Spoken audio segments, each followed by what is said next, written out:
నమస్తే, welcome to it's you TV. నేను మీ సాయి.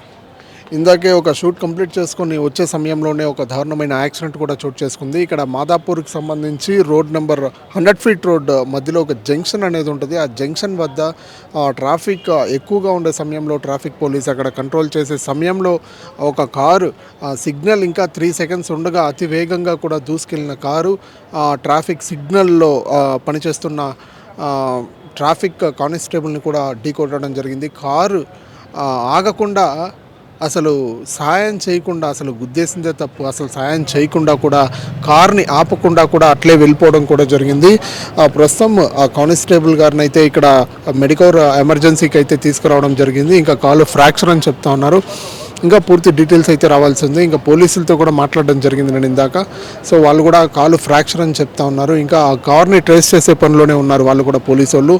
అంటే నిర్లక్ష్యం చూడండి, ఎంత దారుణమైన నిర్లక్ష్యం అంటే అసలు గుద్దేస్తే ఒక పోలీసు ఎవరైతే అక్కడ నిధులు నిర్వహిస్తూ ఉన్నారో అందరినీ కంట్రోల్ చేస్తూ ఉన్నారో, సమయానికి ఇంటికి చేరుస్తూ ఉంటారో, గమ్యానికి చేరుస్తూ ఉంటారో, అలాంటి పోలీసులకు కూడా భద్రత లేకుండా పోయింది. అంటే భయం లేకుండా పోయింది. ఆపకుండా నాన్ స్టాప్గా అంటే గుద్దేసిందే కాకుండా వెళ్ళిపోవడం కూడా జరిగింది ఆ కారు.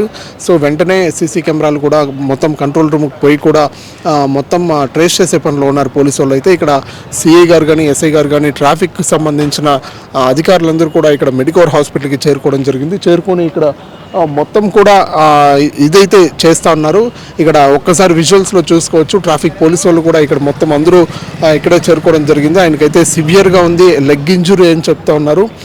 ప్రస్తుతం అయితే ఇంకా పూర్తి డీటెయిల్స్, కారుకి సంబంధించి కూడా ఇంకా పూర్తి డీటెయిల్స్ రానుంది. ఇంకా డీటెయిల్స్ వచ్చిన తర్వాత యాక్షన్లోకి దిగుతామంటూ కూడా పోలీసులు చెప్తా ఉన్నారు.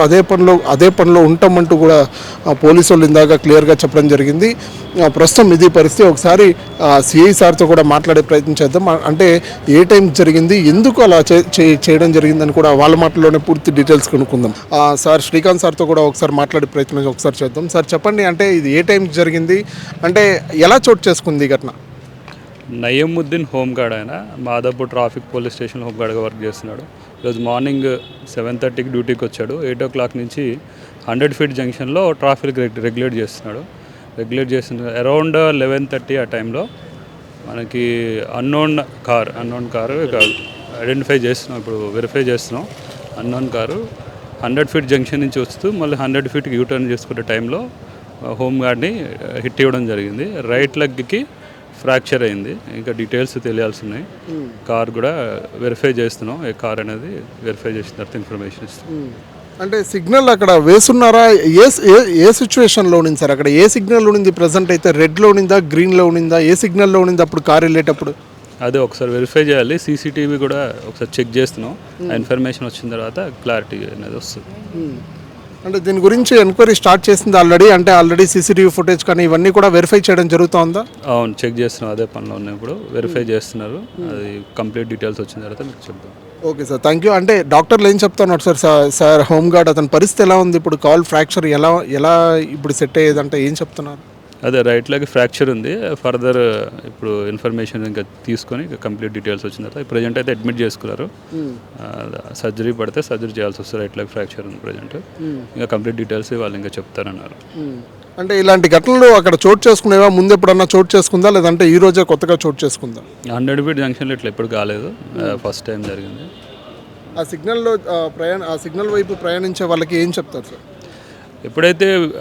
ఎప్పుడు స్టాప్ లైన్ అనేది వైలేట్ చేయకూడదు. చాలామంది స్టాప్ లైన్ కొంచెం ముందు వచ్చి ఆగడం, ఎల్లో పడిన వెంటనే కొంచెం స్పీడ్ పోతే జంక్షన్ క్రాస్ అయిపోతాం అనే థాట్లో స్పీడ్ ఉంటారు. ఎల్లో పడగానే మనం స్లో కావాలని అర్థం.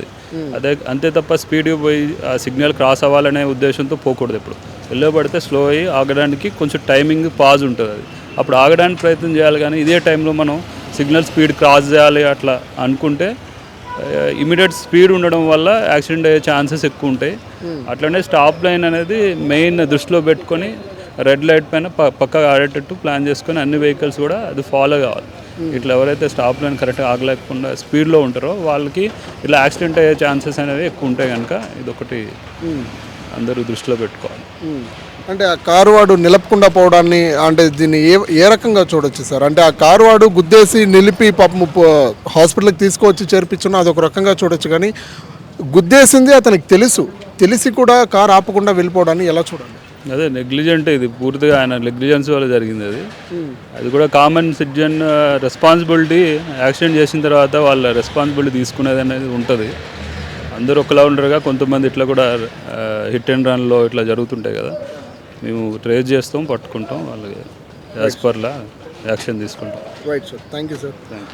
రైట్, చూస్తున్నాం కదా, ఇది ప్రస్తుత పరిస్థితి. అయితే ఇక్కడ రైట్ లెగ్ పూర్తిగా ఫ్రాక్చర్ అయినట్లుగా కూడా శ్రీకాంత్ సార్ అయితే చెప్తా ఉన్నారు. అయితే ట్రాఫిక్ సిగ్నల్ దగ్గర పూర్తిగా ఎల్లో సిగ్నల్ పడిన తర్వాత కూడా ఆగుండాలి, డిస్టెన్స్ గీత దాటకూడదంటూ కూడా క్లియర్గా చెప్తా ఉన్నారు. అయితే గుద్దేసి నిర్లక్ష్యంగా అసలు ఆపకుండా, కారు ఆపకుండా వేగంగా దూసుకెళ్ళడం, ఇది ఖచ్చితంగా పట్టుకుంటాం మేము, సీసీటీవీ ఫుటేజ్ కూడా అన్నీ పరిశీలిస్తూ ఉన్నారు.